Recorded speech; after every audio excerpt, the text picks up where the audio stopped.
Hi everybody, I'm Kelly Creighton. I'm a writer and an editor and an arts facilitator. And I was just doing a little video there about, submitting your work to literary journals. And I started to get all these memories because it's been about a year since I edited the Incubator journal. It ran for 5 years. It was based on the contemporary Irish short story and really where it has gone since, those old traditional Irish short stories that were so wonderful.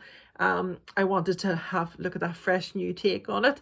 So as I say, I worked on that for years, but all these memories when I was doing my other video started to come back to me, and I thought, oh my God, I've so much to say about it.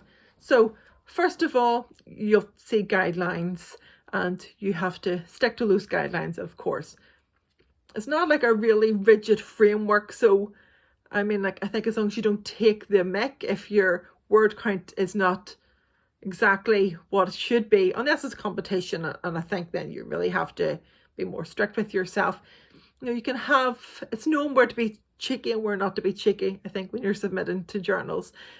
Kind of stick to those guidelines. And this might be a little bit controversial, but those journals that tell you that they do not accept simultaneous submissions, I would simultaneously submit, because they are the journals that tell you not to submit anywhere else, and then a year and a half later you still haven't heard back from them. Everything is so slow in publishing. Journals aren't quite as bad as books, which is really notoriously slow, but at the same time, who's to say that you can't just withdraw your story or your poem and have a reason for it? So I think you can afford a little bit of cheek there, because it's a bit unreasonable in this day and age to say no simultaneous submissions, unless it is a competition. And regardless, if your work gets picked up somewhere else, you do have to have the manners and let that journal know straight away, look, I have to withdraw this. That's okay. As I say, it's normally those journals that take forever and a day or never get back to you. Read the guidelines. Are they never going to get back to you? Or are they saying we will get back to you within a month? Just like they have the choice to take your work and put it into their journal or not, you also have the choice. So do your homework and decide, is this the place that you want your work to be?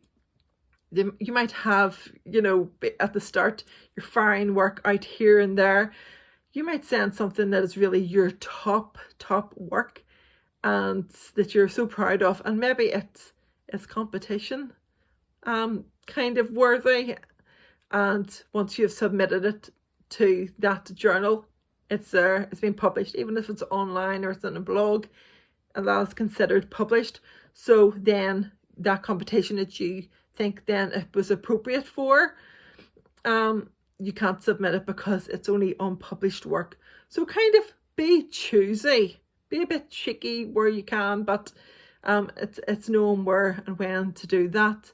If there are any specifics, like you have to be from a certain place, it's for people who are a member of LGBTQ plus community, respect those. I have seen so many things where something has to be writers from Northern Ireland, and then people are saying, well, I like listening to this band and they're from Northern Ireland, and it's kind of pushing it. Do respect those kind of boundaries where you're being told that this is to promote a certain community. I think that there was an anthology about fathers, and from what I gleaned through social media, that a lot of people were wanting to submit to that were not fathers. So respect what it is that the journal or an anthology or whatever is trying to do. Bury the ego. So you don't need to go in and say, oh, I'm so wonderful, I've done this, I've done that. And in fact, in the incubator, we didn't want a bio. We would ask for that afterwards, because we wanted as much as you can. It's a small community, but the literary community, but we wanted to kind of have a blind read to it as much as we could and really just go on the strength of the writing or how well the pieces work together. So take hints in the redirection also.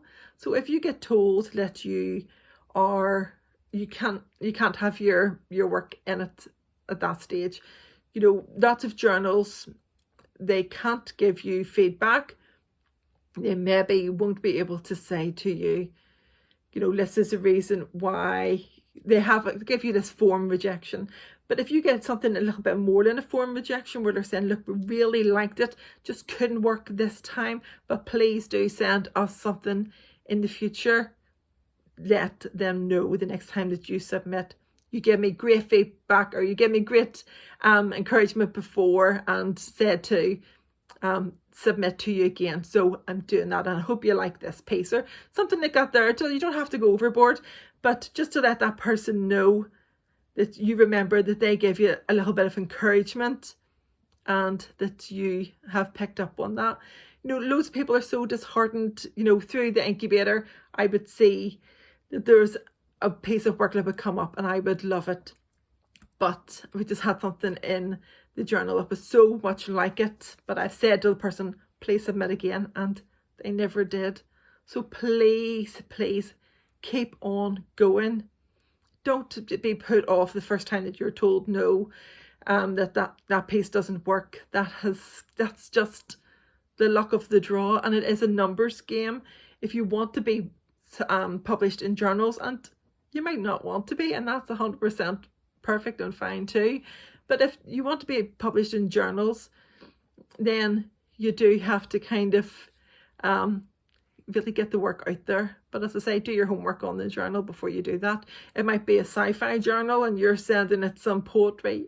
So many times people would send poetry to the incubator, which only once a year we would accept poetry.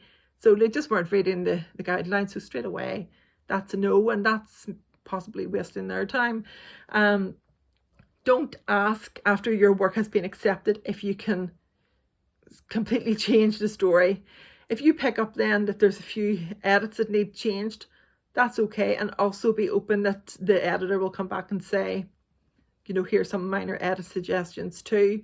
Be open to that, but don't say, the more I look at that story, I really don't like it, can I give you something else? Because there's other stories that have, I don't know, it might work, it wouldn't have worked with me, because I'll have put so much thought into all of the different pieces and how they work together. It was that story I wanted, so I don't want you to suddenly go, oh no, I don't like that poem or that story. So really be sure with what you're sending that you do want to send it and that you're sure of it. So that is kind of writing that story and putting it aside for a while, not sending it something too early that you're then going to be embarrassed that this thing is online forever and ever. Always be polite to the editor, and maybe keep your emails and your correspondence more on the short side. And with that too, if you're getting told that it is a redirection this time, unfortunately we can't use this piece, then you don't need to reply, and I would strongly urge you to not reply, whether you think that you are, being okay about it or not. It's just all a little bit uncomfortable. So I would say, you don't need to reply.